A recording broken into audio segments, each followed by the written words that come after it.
I want to ask you one thing though. Who Mhm. is better? Who is better, LeBron or Michael Jordan?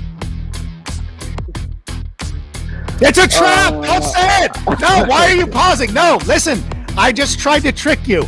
The first words out of your mouth is like, I prefer not to talk about this time. I'm focusing on the Denver Broncos. Tyler, that was a trap. People are going to try to trap you up now. I'm listen, sorry. listen. There's a couple of things that I'm willing to, lay my life on the line for, and one of those is that LeBron James is the greatest of all time. I Stop have it. to say. Good blocking on the perimeter, and that opens it up for Tyler Scott. Hey everybody, the Chicago Bears are on to week 4. We're not gonna dwell on what happened in the past. As a matter of fact, in a homage to the guest of honor at Arrowhead Stadium in week 3, we're gonna shake it off and we're gonna bring on the man himself. Tyler Scott joins us as we look ahead. Tyler, your laugh looks good. How are you? How you doing? How you living? Oh, I'm living good. I'm living good. I like the shake it off reference. Well, I don't want to be this guy. And I know that we don't want to talk too much about what happened in week 3, but I think that, you know what, you turn on any TV, I do the fantasy show, you turn on the Fantasy Live, the Good Morning Football, anything is talking about Taylor Swift. And it's the biggest story in sports. First of all, what was it like? Did you guys know that she was there when you guys were in the stadium? No, I had no idea. I had no idea at all. I didn't know until after the game. Yeah, my fiance actually ended up telling me, she's like, yeah, Taylor Swift, she was actually, under my suite or whatever. I was like, really? I was like, yeah. She was like, yeah, and I was like, yeah. So I didn't know at all until like after the game. I don't want to call out the fiance, but was she trying to get down there to get a picture, or what was going on? I don't think so. She didn't say anything, after that, as far as trying to get in there or whatever. But no, she just mentioned that she was under her suite. So I was like, oh, okay, that's pretty cool. So she had a better so she's saying that she already had a better view than Taylor Swift. So that's pretty important right there. Yeah. And that's when you know. Have you ever like what is it? I mean, I know that it's weird now because we've seen it time and time again. I'm sort of happy that that's become the biggest story is that Taylor Swift was there. What is it that like have you played in a game before that had like a major celebrity that you worked with or anything like that or anything close to this? Not of her caliber. Um, I think the next closest thing was, I think, when we played in the Cotton Bowl my sophomore year when Cincinnati made the playoffs, and Yeah, actually Travis Kelce and Patrick Mahomes were at that game. that's right. Yeah, they're at that football game. So I think that was probably the kind of the most stardom I'd say I played in front of. What is it like now, though? Because obviously Patrick Mahomes is out there. Are we now that Hmm. we're into week 4? We're a month in. Like we've Hmm. played some NFL football. You're a part of the Chicago Bears. Do you Yeah, still sort of look and you're like, God, that's Patrick Mahomes over there? yeah, I did have I did kind of have that moment during game day where I kind of seen him run out the tunnel. I'm like, man. I was like, well, this is actually happening, once again, something that you watch, growing up, just watching how he developed and then just how successful he's been. Just seeing him on TV, and it's just so many plays where, over the past couple of years where you watch, it's like how like it's like no way. It's such a helpless feeling just watching those defenses play. And now being on the other side of that, watching it live, up close and personal, just watching, I'm like, gosh, I'm like, this is wild. And it was a typical Travis Kelsey, Patrick Mahomes type of football game. I mean, just so Yeah, typical. yeah. Travis is out there showing off for Taylor, or Yeah. yeah.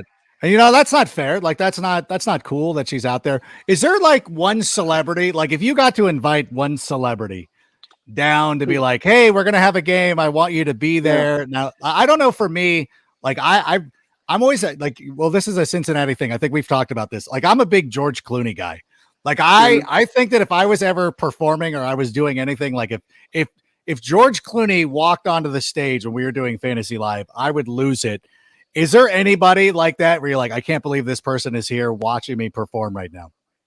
Oh yeah. Oh yeah. Anybody that knows me knows exactly what I'm gonna say. And Who? LeBron James. LeBron James. LeBron James. Yeah, we're from the same area. So I love LeBron James. So if he showed up to a game, that would probably be my kind of my all time deal right there. I think if at any point you play the Dallas Cowboys, there could be an opportunity because that's LeBron's team. Yeah, yeah. He's He's a Cleveland Browns fan too. Stop it. I don't want to hear that. Like you pick one. Like you gotta Although I would, he is kind of like wishy-washy when it, I feel like when you're LeBron James, though, you can get away with it. He was like, it's okay. Okay, Like you can be that person. You can root for whomever you want. He can. Yeah. Oh, that's right. Because we've had this discussion. Oh, that's right. Because I've actually we've talked about this. Like I know that you're fighting your instinct to say that LeBron James is better than Michael Jordan, and I'm going to tell you right now, don't do this. I listen. You said I'm fighting that. You said I'm fighting that. I know you want to say it, and I'm telling you not to say it. We'll save that for another show down the road. I made a mistake a couple of weeks ago. I don't know if it was on this show or if it was on Take It to the Rank, where I was like, I go, Magic sort of better than Jordan. And the people did not appreciate that at all. And it almost the whole thing goes off the rails. So just listen, as a favor, I've learned this the hard way, being out in Chicago, is that if you give credit to anybody other than Michael Jordan, it's not taken very well. So I'm trying to protect you. I don't want you to be walking through Trader Joe's and somebody to come up to you and be like, "Oh, I'm sorry, are you Tyler Scott?" And you're like, "Yeah." You're like, "How dare you say that LeBron?" That's what'll happen. Like it won't be like, "I love you." I'm ready for what? Are you? But seriously, but you. Do you really think I don't want to put this on you? Okay, it's too early. It's too early in your tenure to be at this point where we could do this. Mike Singletary could come out here and bet. Although that would be weird because they were in Chicago at the same time, so we don't really want to go there. But I'm telling you right now, do not say that. Do not say the LeBron did. Let's keep it between us and the people who are watching this show right now. Although they're kind of getting that impression, and I don't want them to. We got to be. We don't want that smoke. There's a time and a place, and we can drop this on somebody. Yeah. When we're on a 5-game winning streak, that's when we're going to come out with hey, it's the Tyler Scott show. LeBron's better than Michael Jordan, but we're not doing that now. We're not doing it now. We can have that conversation. Okay. Maybe during the bye week, we can sit there and have this conversation. But I want to, But I want to ask a little bit about your performance on the field. I know that you had 3 targets in Kansas City. We're noticing the place where we watch the game, Rip Beer Company in Southern California. We're big Tyler Scott fans, and that's what we're watching for. How are you feeling on the field? Are you starting to get more comfortable? Starting to how's like the speed of the game and everything? How's that coming along for you? Yeah, no, it's definitely slowing down for me. The more and more reps I get, just the more the game kind of, like you said, just slows down for you. And I made a reference. I don't know if it's on this show, but I made a reference before about kind of the speed of the game because you hear that a lot talking about the speed of the game. And it's not necessarily that someone where I catch the ball and I'm running and a guy catches me, or I catch the ball and I do a toss sweep or whatever, and somebody catches me from behind. It's not necessarily that type of speed, but it's more so that the defender's mind is faster than my legs, if that makes sense. No, I got you. You got a guy that, you got guys out there that have been doing it for a while, understand coverages, understand schemes, understand tendencies, as far as offenses and players and things of that nature. And so that's kind of one thing, I've noticed just as far as that. So that's what kind of speeds up the game, I think, for guys. When they talk about the speed of the game, it's so much faster from, one to the next. It's more so just the knowledge of the game. And so the more reps that I get, the more I'm out there, the more I get to just, feel live game action. Definitely, I feel, the game just slowing down for me, being able to look up across from me, see what's going on, see who's guarding me, those type of things, kind of, know and expect when there's a chance I can get the ball, and things of that nature. So definitely starting to slow down for me. And just with more time and more reps, I think, I'll just be even more confident. Yeah, it's a work in progress. And oh, by the way, I don't know if you didn't notice it, but the sun was shining on you through your blinds as you were speaking. It was like a light from the heavens talking about you're talking about the speed of the game, and then all of a sudden it's nice and ready to go. So I think you're producing now. You timed that up pretty well to get that. Let me. It's all planned. It's like it's the light is turned on for me, and then boom, there it is. It's just right there coming through the blinds. And as we, and we're looking forward, we're trying to turn the page. One of the things that Justin Fields talked about over the last day or two, pointing to the Lions last season, who were 2-6 and struggling, and everybody was making fun of them. I was making fun of them. And right now we're kind of wearing it with the way that we started off. But he did point to that as an example of a team that just takes a little bit of time to gel together. Has that been the conversation between you guys when you talk about this at Hallis Hall and you're watching film, like trying to learn from those examples of some teams that have started off slowly? Yeah, no, Coach Flus, mentioned that as well. He came in Monday and he talked about, those type of things. And, he talked about different teams, in the past, whether it's the Cowboys. It was, he mentioned the Cowboys, trying to remember there's like two other teams, the Colts, I want to Yeah. say. And it was one other team, can't come to mind. Oh, the 49ers, back in I want to say the Bill Walsh era. Yeah.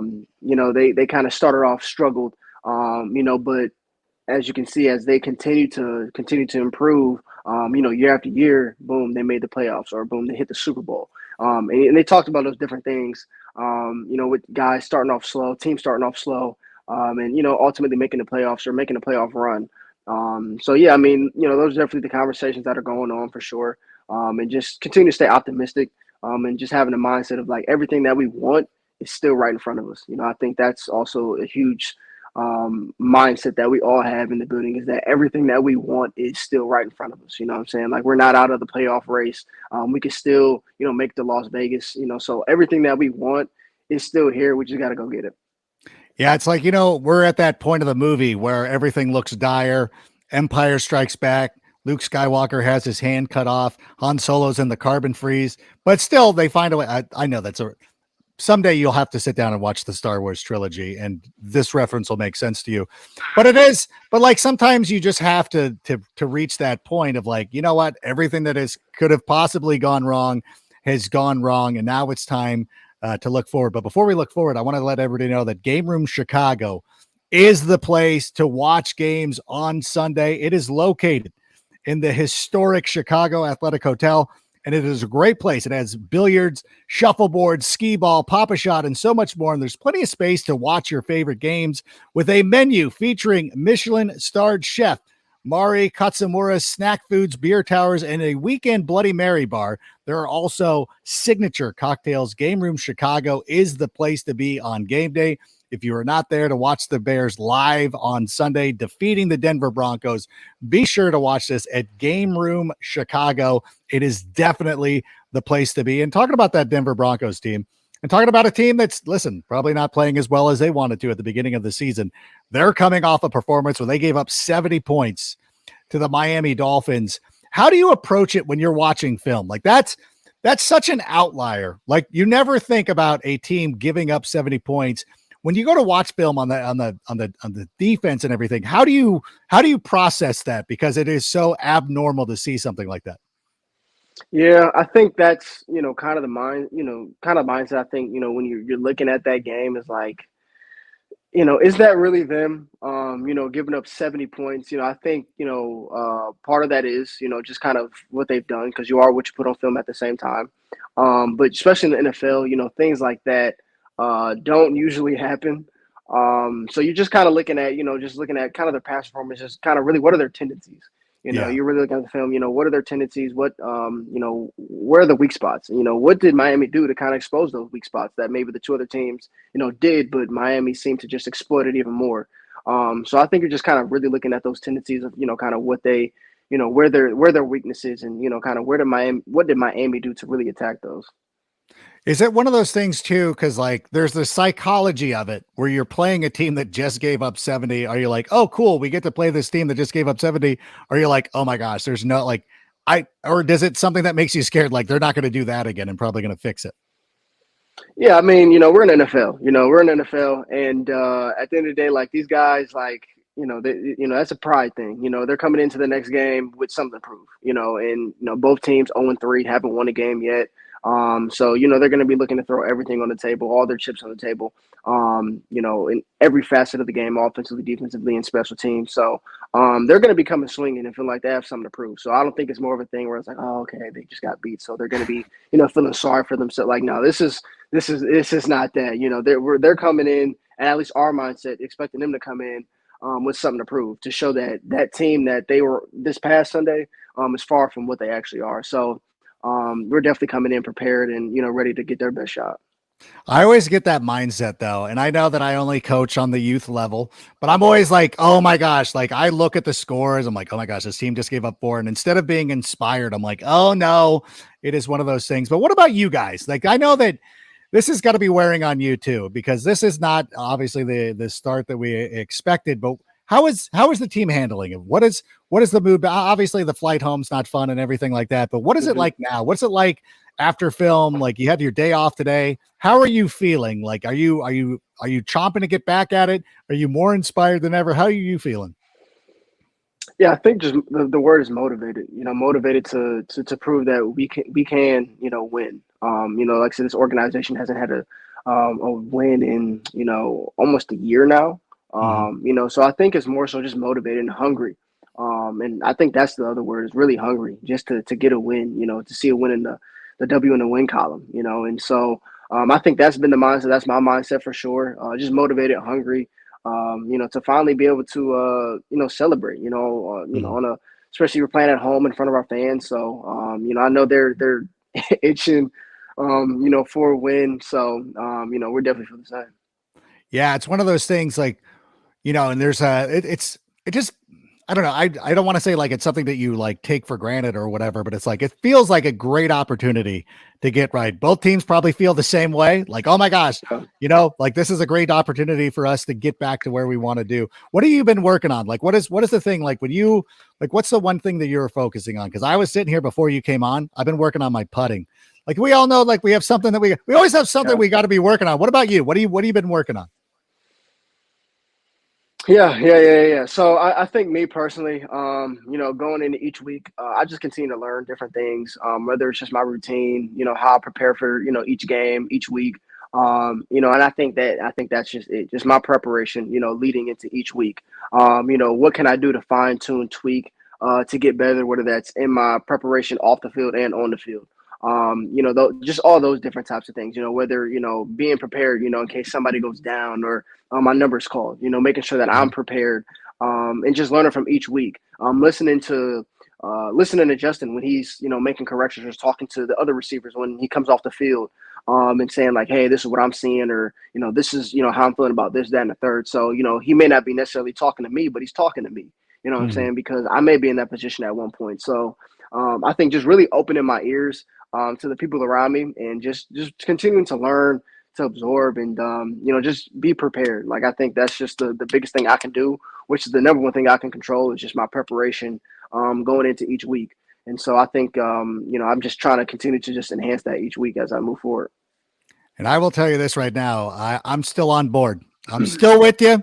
When you sit there and when you look at that graphic that will be bouncing around the internet right now, and it'll be all the NFL.com experts, all of them picking the Broncos. There will be one person who is picking the Chicago Bears. That is going to be me. Sir. I don't listen, and I don't mean to make excuses for anybody like that. I thought you were leaving. Like, nope. No. I don't mean to make excuses or anything, but this is still a very young team. This is a team that brought in a lot of new pieces, and this has been a rebuild.